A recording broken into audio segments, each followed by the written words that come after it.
Tonight's investigation: why the government tried to control what you eat and why it could happen again. Tonight, a food warning most Americans will never hear. The U.S. government has already tried to control what you eat, and they might be doing it again.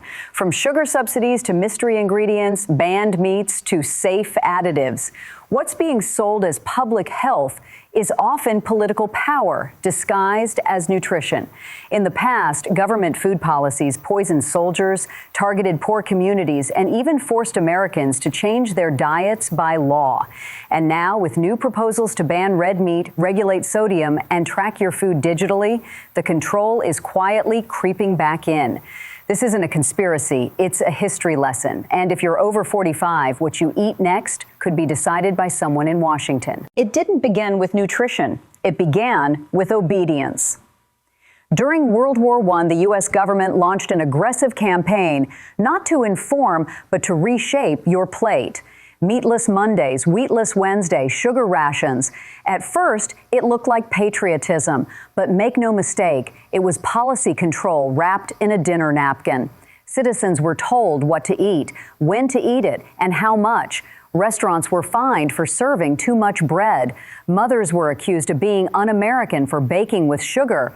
And the propaganda, it was everywhere. Posters, classrooms, even cookbooks. The government didn't just ration food, they rationed freedom. By the end of the war, millions of Americans had learned to submit one plate at a time.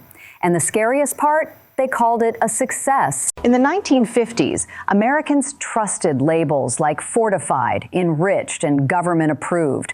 But behind those words, a toxic trade-off. Additives like BHT, red dye number 2, and sodium nitrate were slipped into processed foods, not because they were safe, but because they were cheap and preservable. Big Food lobbied, the government approved, and the public, they swallowed it. Studies later linked these additives to cancer, organ damage, and hormone disruption. Red dye number 2 was banned after it was already in kids' cereal for over a decade. Sodium nitrate is still in your bacon, even though some countries banned it years ago. So why is it still legal here? Because the FDA doesn't always protect you. Sometimes it protects profits. The same agencies that banned raw milk approved artificial cheese. The same lawmakers who restricted farm eggs gave fast food a free pass. If you thought the rules were made for your safety, think again.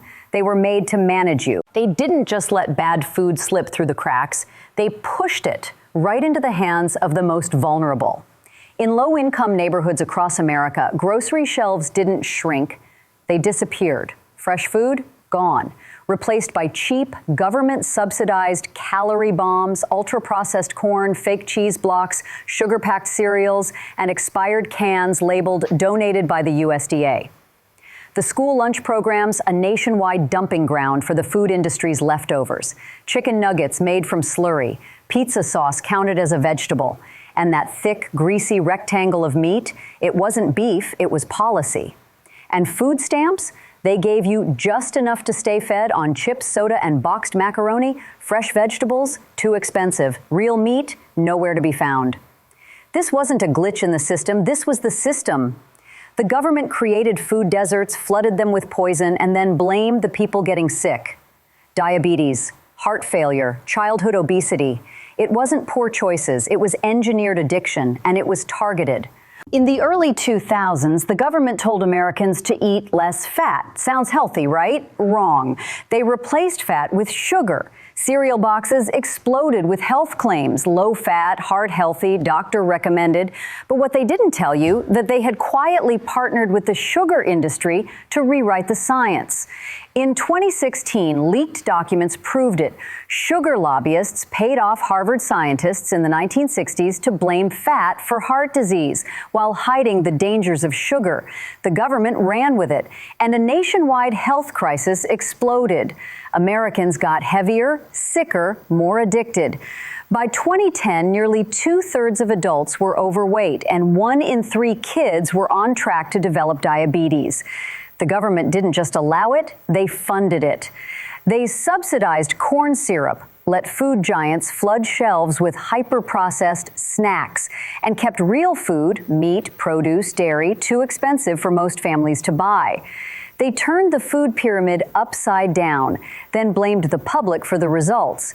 You weren't overeating, you were set up. When people are hungry, they don't write letters, they riot. In 1917, women in New York City stormed bakeries with their bare hands. Bread had doubled in price. Their kids hadn't eaten in 2 days. The media called them hysterical, but they weren't crazy. They were starving. And the government blamed them for disturbing the peace.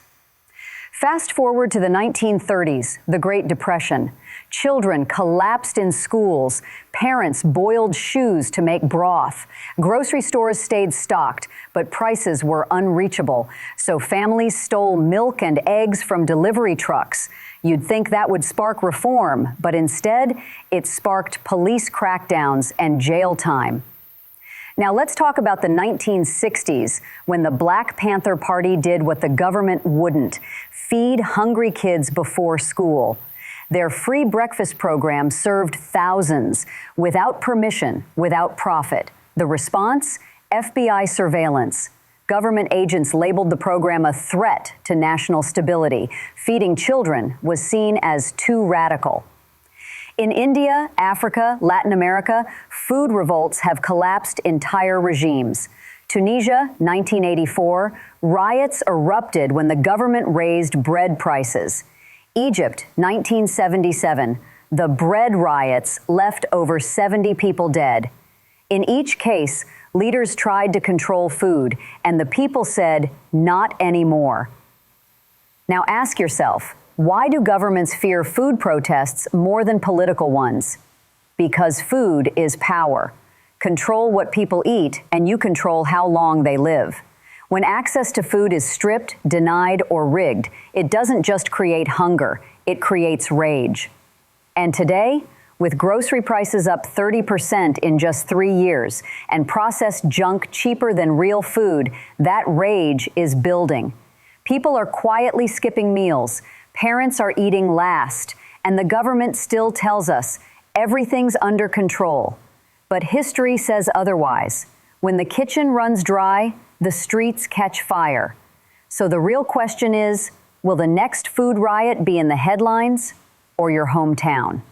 Think your groceries are safe? Think again. Today's food isn't just processed, it's engineered. Ultra-processed meats, fake flavor enhancers, mystery oils, all designed not to nourish you, but to hook you. Your body's screaming for nutrients, but the food system feeds you chemicals, seed oils, and synthetic junk. The goal? Keep you full, but never healthy. And here's where it gets darker. The government isn't just ignoring it, they're funding it. In 2023, over $80 billion in subsidies went to processed food giants, but fresh produce, less than 1% of funding. You're being steered towards sickness, one aisle at a time.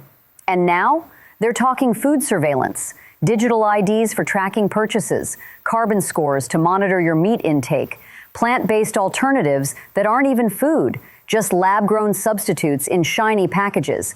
Sounds like science fiction? It's already happening. Countries like the Netherlands and Canada are rolling out limits on meat. Cities in the U.S. are floating climate rationing ideas. The future of food isn't local, fresh, or personal. It's corporate-controlled, heavily monitored, and dangerously synthetic. And if you're not paying attention now, you might not recognize your plate in 5 years. So the next time you walk through the grocery store, ask yourself, is this dinner or data? Is this nutrition or control? And how long until the choice isn't yours anymore? They've taken control of the food chain. They've manipulated your cravings. They've blurred the line between nutrition and poison. But here's the truth they don't want you to know. You still have power. You can reject the trap. Every label you read, every factory-made meal you refuse, every time you ask, where did this meat come from? You chip away at the system. Buy local, learn the hidden codes on packaging, support butchers and farmers who still care about real food. They want a population that's addicted, distracted, and too sick to ask questions. But you're not part of that plan. You've seen behind the curtain. You've read the ingredients, and now you know what's at stake. The war for your health isn't coming, it's already here, and your grocery list is ground zero. So the next time you see a sale on ultra-processed mystery meat or shrink-wrapped chemical chicken, ask yourself, is it really a deal, or is it the most expensive mistake you'll ever make? Because in 2025, the most dangerous thing you can put in your cart might be the thing you've bought your whole life.